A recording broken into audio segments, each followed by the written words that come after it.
And we are live. Good evening, everyone. Welcome to Meal Prep Sundays with the DFAM. I'm Margot Drake.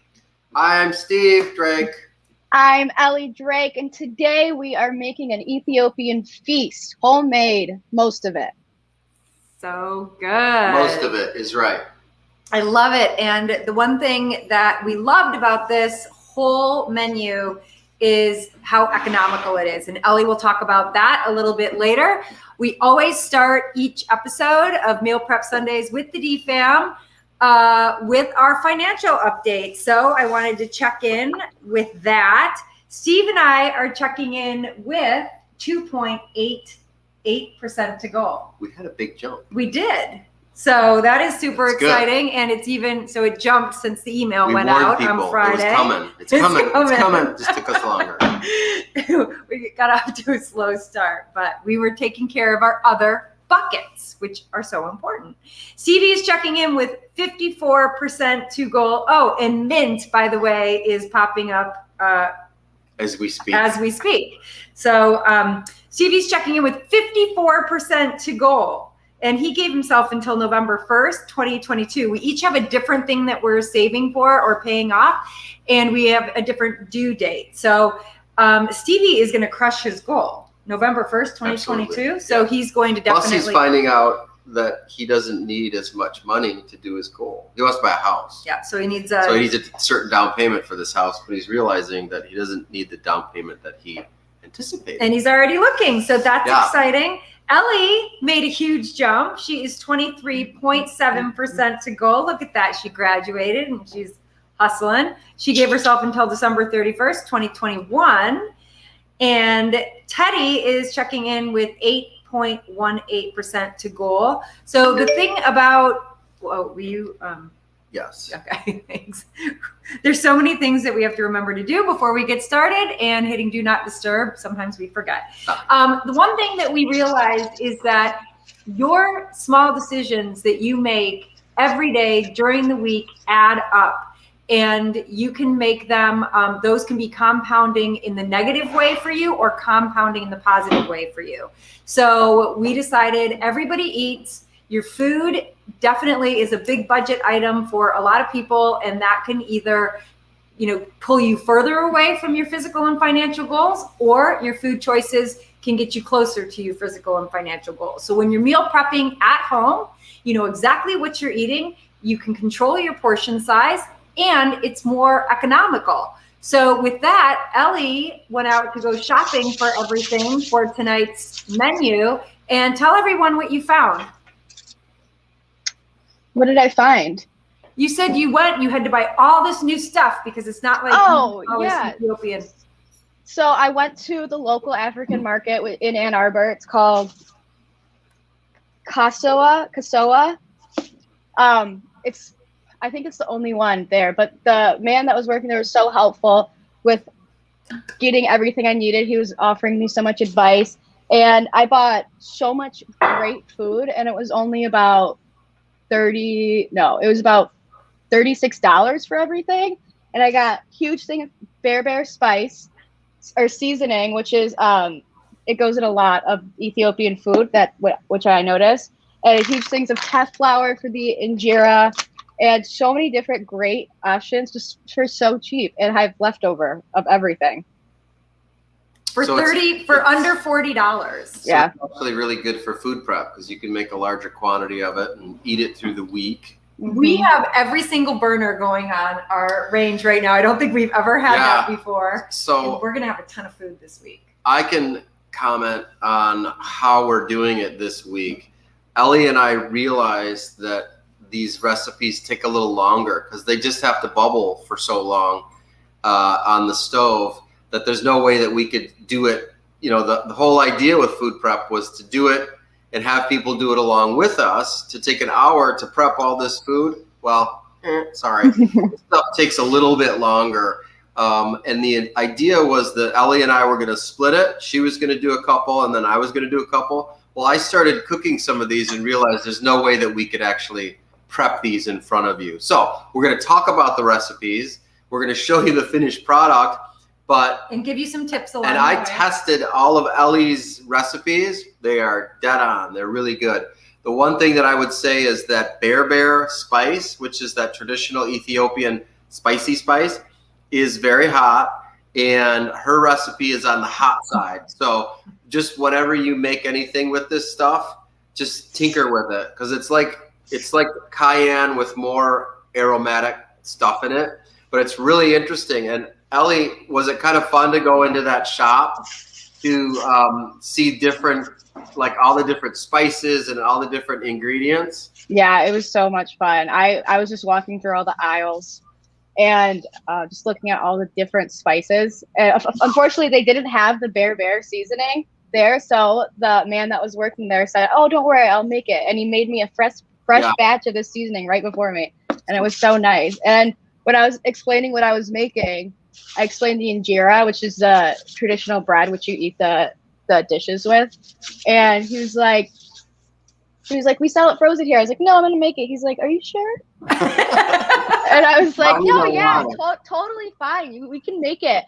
I'll make it." And little did I know, the next couple hours, I almost had a couple breakdowns trying to make the injera. It does take practice. And I used like 3 different pans, a bunch of different mixtures, because you have to have it the perfect consistency so it bubbles up enough. And if you do too much water, it'll bubble up and turn into like a gelatinous mess. Too little water, it turned into a pancake. So it was definitely a learning experience, but it was fun. In Grand Rapids, you are lucky to have that market that has Eastern African stuff, like Ethiopian stuff. In Ann Arbor. We went to 3 different African markets in Grand Rapids, and they were all Western African and Central African. And I would even ask them about this bear spice, and they were like, "We don't even know what that is."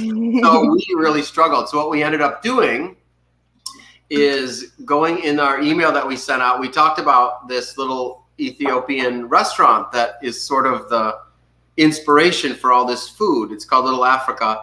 We went to Little Africa, and Lou, the owner, gave us some of his spices.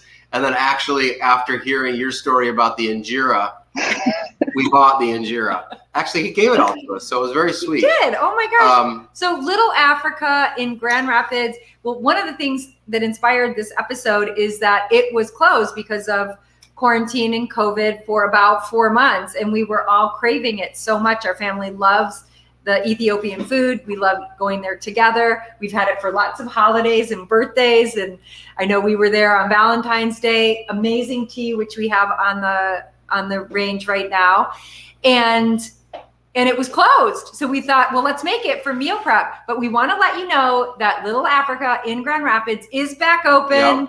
And you can go there and not make this, although it is simple to make. It just, you can't do it like quick. It's simple, but you've got to let it bubble. Yeah, I was surprised at not how easy it is, but how simple everything was. It just has to cook for a long time. So it's simple, it's economical, and it's going to be new to you. So. My recipes still are not as good as Lou's. Yeah, They taste pretty good, but man, his are just so good, and I guarantee he held back on exactly what he puts in it. And that's okay. And a lot of the names are new, so don't be intimidated by the names. Don't be intimidated by bear spice or bear seasoning. It's just just like a curry. It's like a curry, yeah. It's like a collection mixture of a whole bunch of different spices that you will know the name of.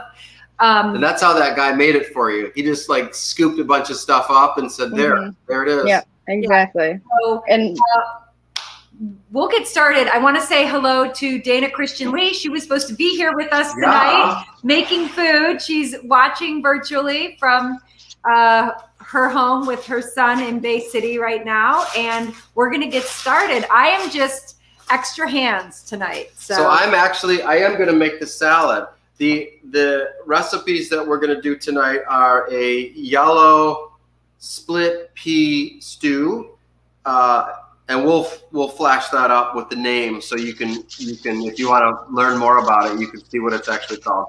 There's a red lentil stew. There is a spicy chicken stew. 1, 2, 3. Cabbage. Oh, I made a bonus cabbage. A bonus. It's potato, carrot, cabbage, vegan thing that is so good. And I wanted to talk about how you eat this in a second. And then the salad. Yogi Dana, he made an extra vegan dish for you. So we'll be thinking of you when we're eating. So what I wanted to show is this is what injera looks like, this dark one. And if you could see the little dark spots, those are bubbles. That's what Ellie was talking about. So it sort of rises and it bubbles. And then when you cook it, it's kind of like when you make a pancake and you get the little bubbles. And when you cook a pancake, they come to the surface. And this is like the size of this is huge. Ellie was making it in a pan. And this size is actually on a traditional Ethiopian special griddle that they use. So this one is all teff flour, and it's gluten-free. So that one's for Margot. But then this one is like half teff flour, half wheat flour. And this is the main one that Lou uses. So we have a few pieces of those too. So when we eat this dinner, what they do is he puts it on a big platter. You can see that this is a metal platter that years ago we actually bought it from Lou for like takeout food. So we could go, I would take my platter to him and say, fill her up, dude. And we'd take it home. So you put the injera all over the platter, and then you put piles of the dishes right on it. And then you'll tear pieces of injera off and then just sort of scoop it up with your fingers. And at Lou's restaurant, everyone gets a finger bowl to make sure that you wash your hands. And part of me thinks that you just want to see everyone else wash their hands before you dig into, communal food. And again, that's a really fun way of eating this food. When you get into the traditional side of it, it's cool. It's fun. I like it. Yeah. And the reason why we always love going to Little Africa is because there was something for everybody there. Everybody had their favorite dish. Everything. We only had the vegetarian vegan option because I don't think we ever had any meat on any of our trays. His restaurant is vegan. Oh, okay. Yeah, that's why. So, and then the Ethiopian restaurant here in Ann Arbor, it's called Blue Nile. That was the first time I ever had a meat dish with Ethiopian food, and it was so different to me, but it was so good. So that's why I added one meat dish, so we have a little protein option as well. And they're always in our platter that we got. There were like, how many options were there? Like 10 different, like 9 or 10, like 9 dishes all over the place, and then right in the middle a big pile of salad. And Margot, and we always got extra salad, like double salad, and then we just go to it. You're right, Ellie. That's funny because everyone We spin the dish to wherever. Everyone does have their favorite thing. So of these dishes, what was your favorite? I think the spicy red lentils. That was always my favorite. And then there was one, I don't even know what it was, but it looks like meat. It looks like kind of ground beef. You know the one? Smoky. Yeah. It's spicy. And I don't know if I don't think that was lentils. That was a different dish. And I couldn't find it online because that was my favorite dish. But that was really good too. And those would go by so fast, and we'd pick at the ones that weren't our favorites, and it would be gone. It would be gone so quick. Finish it. We would always feel so stuffed. It was crazy. So stuffed. But another dish, another aspect of of Little Africa that we loved, that we always got, was the tea. The tea, that's what Mom is doing right now. Yeah, so it's black tea, and we went through probably like 2 teapots full of it, even if we were getting at like 9 o'clock at night. We would always get the tea, and it was so good. Teddy loves it. It's so good. So I tried to find something and tried to make something similar. It's not as similar to Lou's because he makes everything with so much love. But I went at the African market. I got a black tea.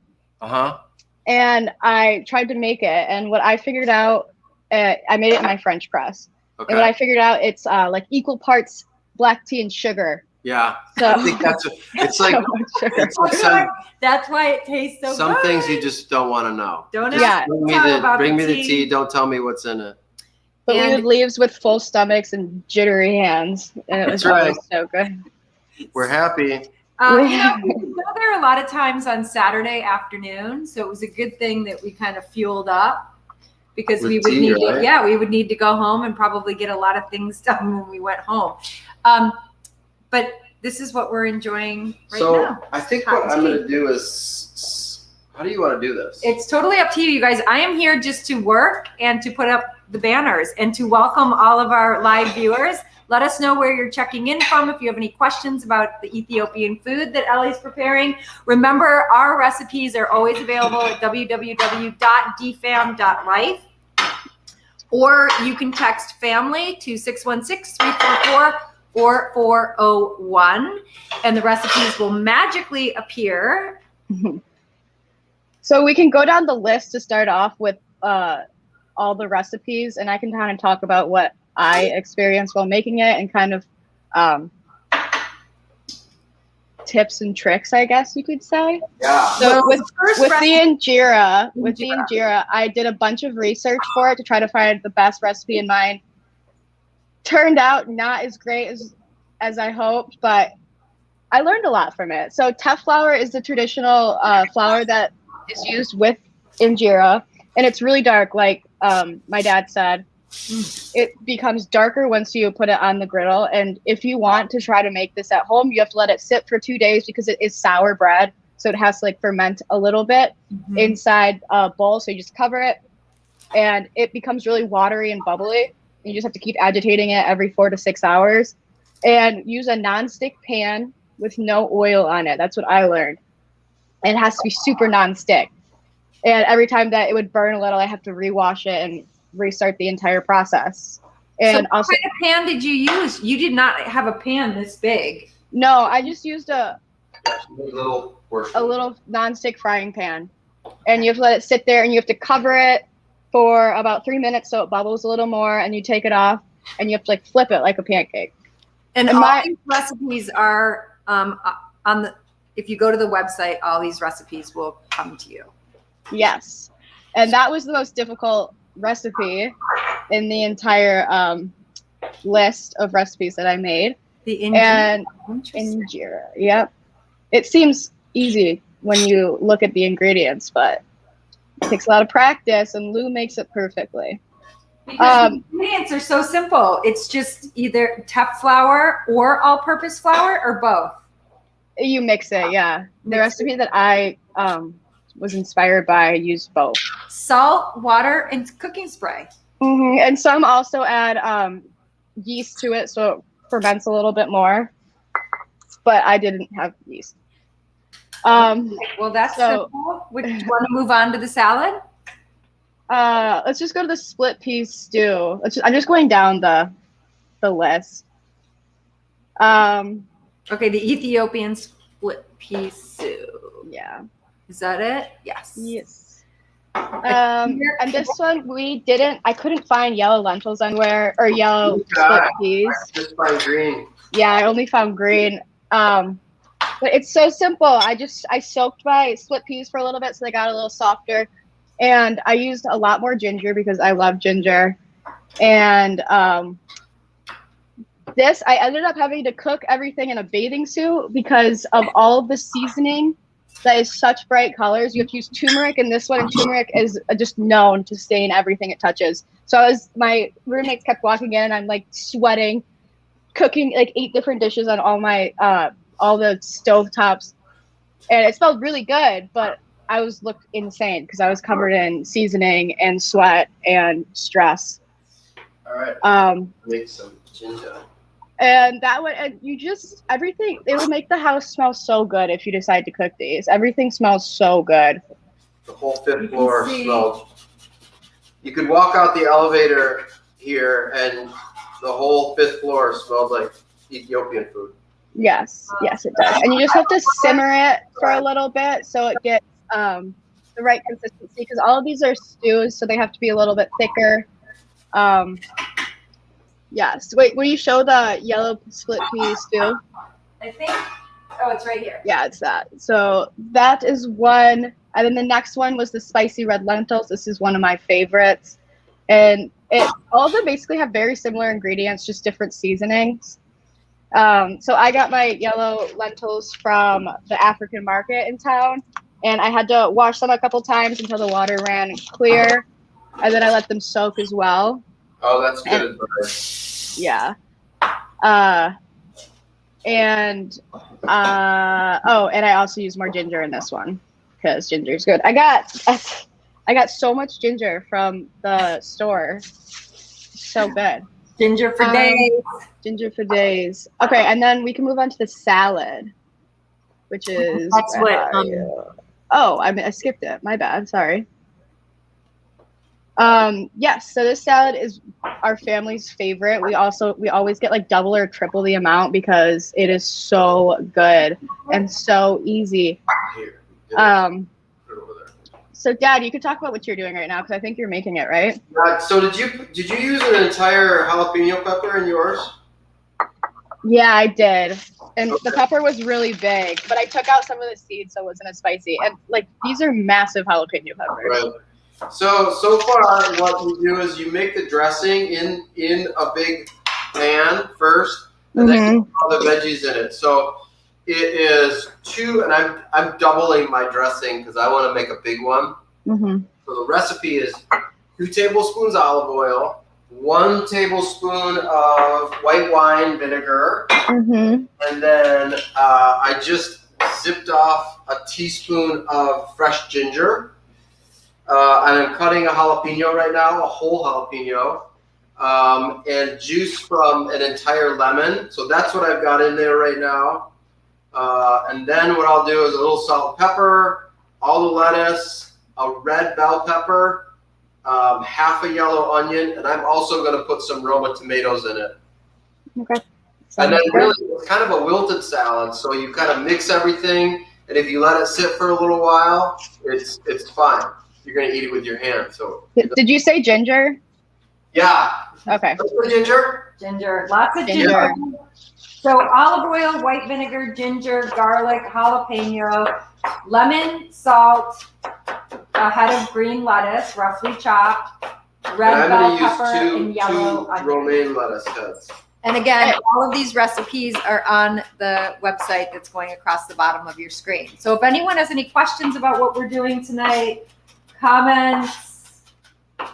And remember, you eat this with your fingers, with the fingers and the injera. So you want the lettuce to be a small enough size so you can grab it really well. Yeah, that's a good idea.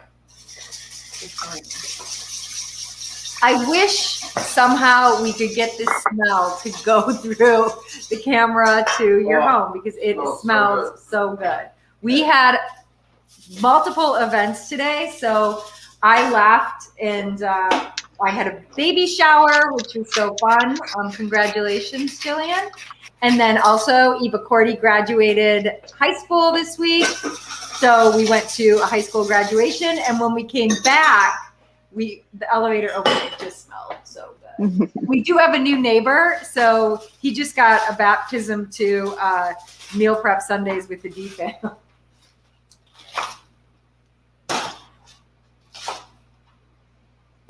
Okay. All right. While you make that, I can talk about the chicken dish. Yeah. So chicken, this was new for us, and it was so good. The chicken was really good. So you basically make the sauce first, and you soak the chicken in lemon and water, and you just let it simmer for a while, for like 20 minutes on the stove to really get the chicken marinated in the sauce. And then you put eggs, hard-boiled eggs, or you put raw eggs inside the saucepan, and they hard boil on themselves by themselves. And it was so good. I had to cook mine longer than your recipe said. I don't know why. Because there was so much liquid, I wanted it to thicken up. Oh, I think I did that too. I added a little bit of flour and water to thicken it up also. Yeah. Can you see that? Yeah.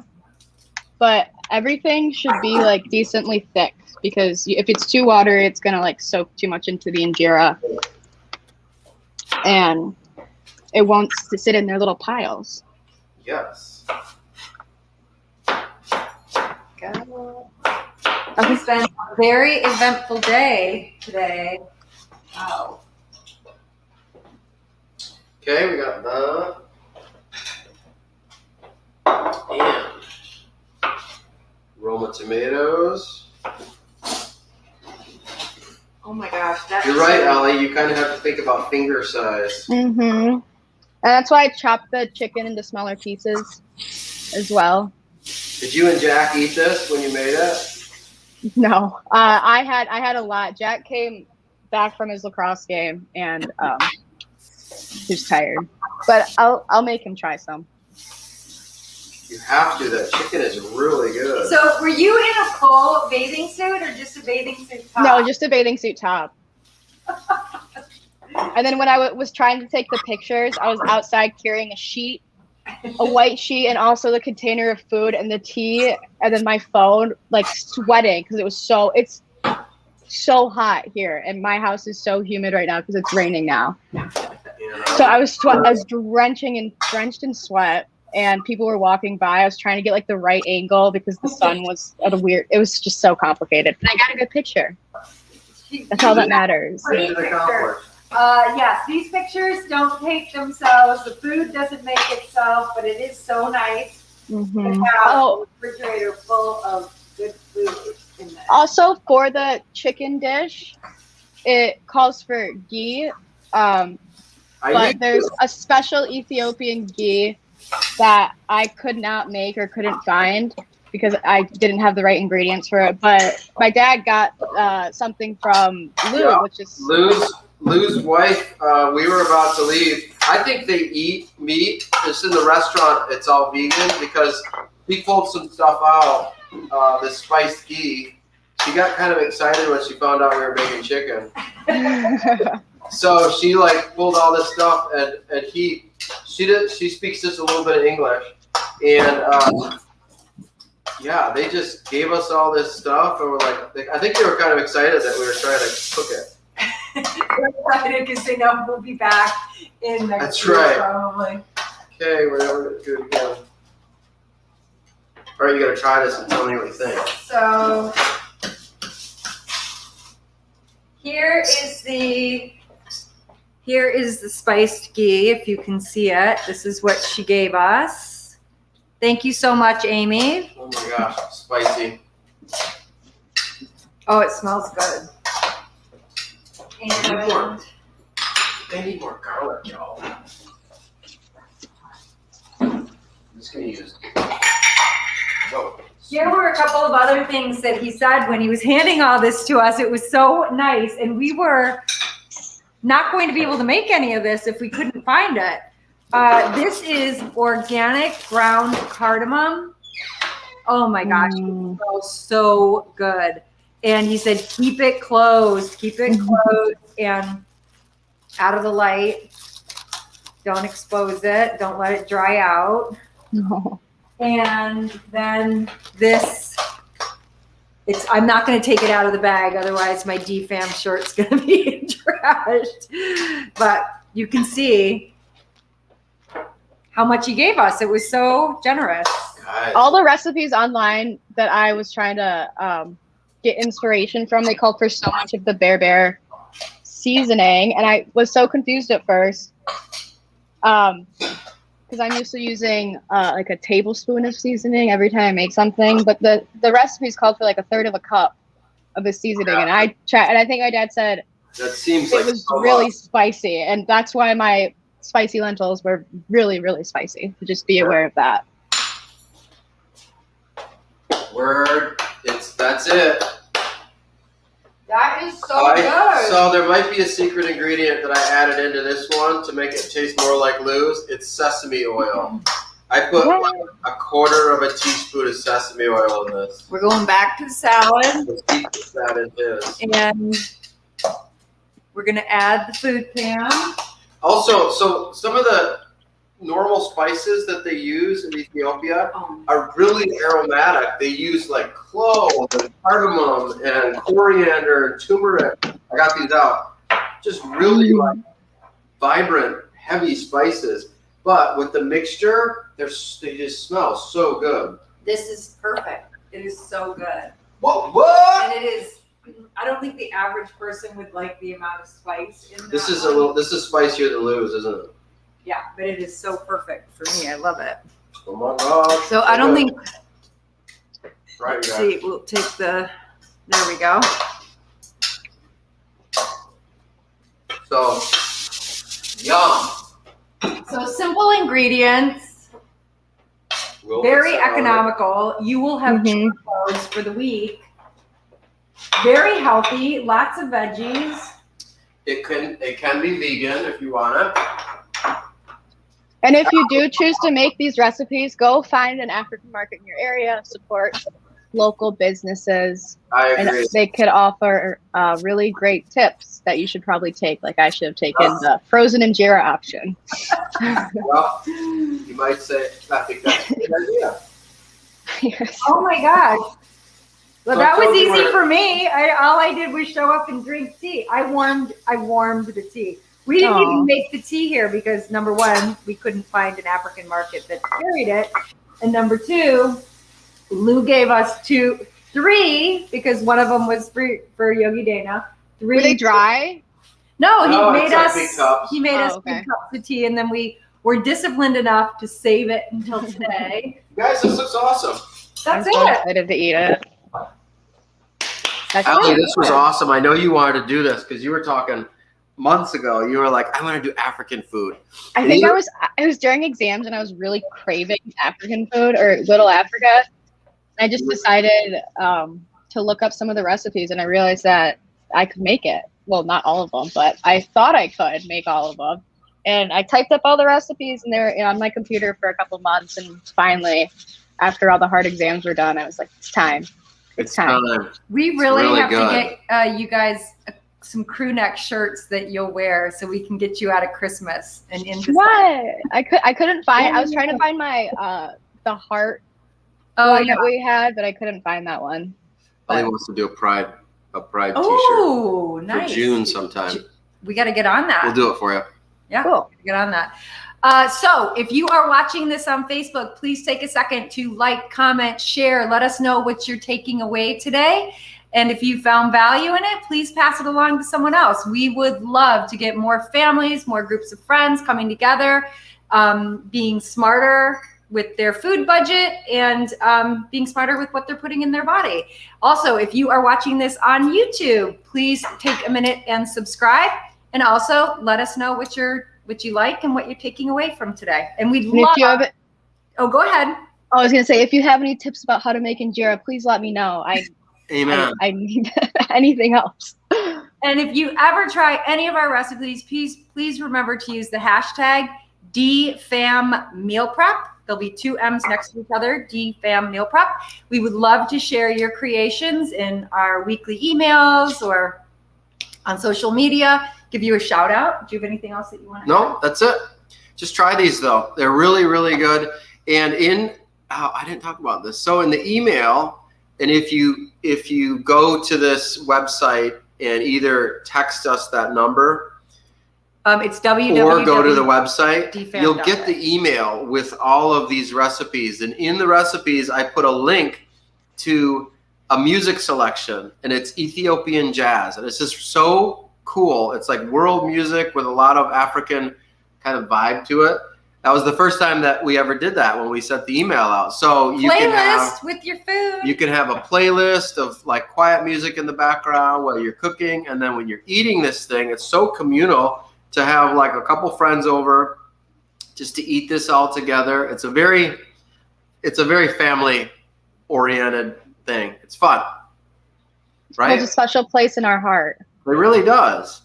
We've had birthdays, we've had special holidays at Lou's. And I know that we've had like. it's Christmas just or like New when we Year. celebrate certain things, even after like big athletic events and stuff, we go to Lou's, and it's just sort of when we get there, it's just like, oh, we can relax and just enjoy this food. And one of the things is it does take a while, like for him to prepare it because he makes all the injera fresh when you're ordering. I didn't know it. that until this last visit. He makes these pieces of bread to order. So whenever you go there, it does take a little while. Like it takes like 15 or like 20 minutes for you to get your food. And normally that's like, what the heck, where's my food? But he's back there making the injera and he's putting all this stuff together. I've never seen a cleaner restaurant ever. So clean. And that's what he explained when he was talking to Steve about making the chicken dish. He said, like you did, Ellie. You said you washed your lentils. He said, wash the chicken, wash it, wash it, wash it. And he's so slow and methodical when he talks. It's calm. And then he said, when he was talking about making all the dishes, he said, don't rush it. Let them boil. Let the them love into simmer. And I think Americans in general are so microwave society. We want everything so fast. And he just is all about the slow food and slowing it down. And that's why we couldn't make it in an hour. That's But all right. it It's is so cool. good. It is so good. It's All so right, worth it. anything more? You all set? I'm all set. This was fun. It was It such was good fun. food. No. All right. We'll So see you tomorrow night. fun. Okay. Love you. Love you. Love you. Bye. Bye. Bye, everybody. Bye.